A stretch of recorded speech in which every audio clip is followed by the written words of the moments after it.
Well, hey, great to join you again. I just want to give a shout out to everybody who's worked with us over the last year and a half getting through this pandemic, because it's just been amazing how adaptive people have been, taken this in stride and moved forward and done the things that we need to do to take care of the people that we serve. And honestly, it's just been outstanding. So first, I just want to kind of say that the last year has been hard, I think, for all of us. Sometimes people talk about, we need to get back to normal. I think maybe the way to kind of think about that is we need to kind of plan how we're going to move forward. Our version of moving forward is probably not going to look exactly like how things used to be before the pandemic. That's really no different than the way life works, but it is going to take a little bit of adjustment moving from where we are today to where we're going to be in the future.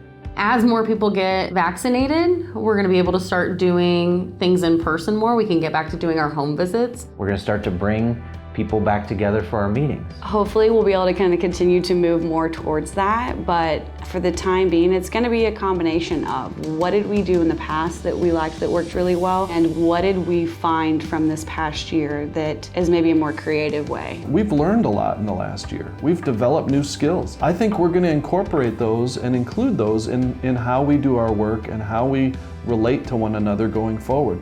And really, that's a gain. We've got some folks that have developed into some really good cooks and want to continue this even past restaurants opening and the pandemic finally being over. So one of the biggest things I think that came out of this year was virtual meetings, the video conferencing, things like that. And that's both had kind of some struggles and some positive things to it as well. It really helped us to develop better skills within that meeting format, to be able to visually zero in on the person that we serve and make sure not only that they're comfortable, but they're comfortable in participating and really making their needs known. I think it's important to actually think about that in terms of how we approach everything. We approach it by caring hard for the people that we serve, caring hard for the people that we work with, and honestly, we're going to have to care hard about ourselves, because this is not going to be an easy thing. I think a really important thing to remember after the year that we've just had is how important it is to lean on each other and also take care of ourselves. When there's an open door, people really mean that, and that you can walk in and ask a question and you can kind of bounce ideas off of one another. If you need anything, if you have questions, if you just need to vent, if you need to talk about anything. Their doors aren't open just because they actually want you to come in and ask questions, and I know that that's true for all of us here at the CVL office. It's important to remember that transitions are always a little difficult. We have to be really patient with ourselves as we kind of transition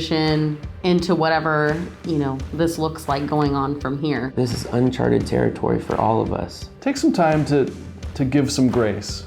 Give grace to yourself, give grace to your colleagues. Believe that we're all doing the best that we can. We're all going through the same thing, and we're going through it together with the same goals, which is to provide the best services and support that we can for the people that we care about.